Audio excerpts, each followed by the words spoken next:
Σημαίνει ότι αρχίζει σταδιακά, νομίζω, η Ουκρανική ηγεσία να εξοικειώνει την Δύση με την ιδέα άμεσης εμπλοκής της σε σύγκρουση με τη Ρωσία.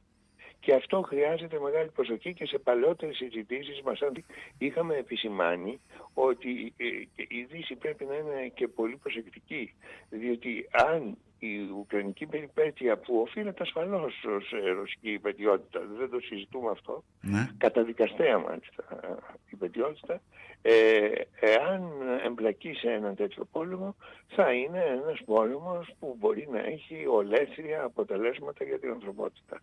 Χρειάζεται και ένας έλεγχος στον κύριο Ζελένσκι, ο οποίος δεν διστάζει κάθε τόσο να δημιουργεί προϋποθέσεις και να εγείρει απαιτήσεις για ενεργότερη και μεγαλύτερη στρατιωτική εμπλοκή της Δύσης σε επιχειρήσεις κατά της Ρωσίας.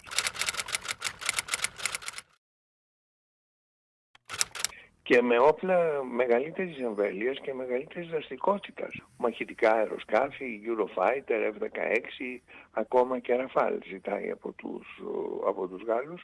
Και εκεί για μια ακόμα φορά πρέπει να επισημανθεί η αναγκαιότητα να αποκτήσει η Ευρώπη έναν εξισορροπητικό ρόλο. Δεν μπορεί να λύσει μόνη της το πρόβλημα της Ουκρανίας, αλλά εν πάση περιπτώσει ο ρόλος του πιστού εκτελεστή εντολών, αποφάσεων και επιλογών που λαμβάνονται από την Αμερική, χωρίς τη διατύπωση επιφυλάξεων, χωρίς την ανάπτυξη μιας δραστηριότητας για να πέσουν κάπως οι τόνοι, είναι μια τακτική που αποκλείει οποιοδήποτε εξισορροπητικό ρόλο στην Ευρωπαϊκή Ένωση.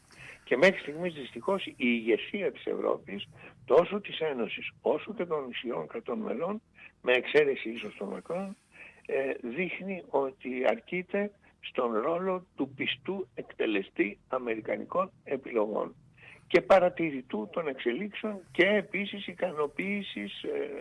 ικανοποίησης απαιτήσεων του Ζελένσκι. Εάν αυτό συνεχιστεί, μοιραίως τα πράγματα θα έχουν μία όξυνση και θα ενταχθεί η Ευρώπη σε μία στρατηγική αυξανόμενου κινδύνου απευθείας σύγκρουσης Δύσης-Ρωσίας. Δηλαδή πιστεύω ότι πλησιάζουμε όλο και περισσότερο σε καταστάσεις που θα είναι άκρως επικίνδυνες, με καταστροφικές συνέπειες για όλη την ανθρωπότητα και όχι μόνο για τα εμπλεκόμενα μέρη.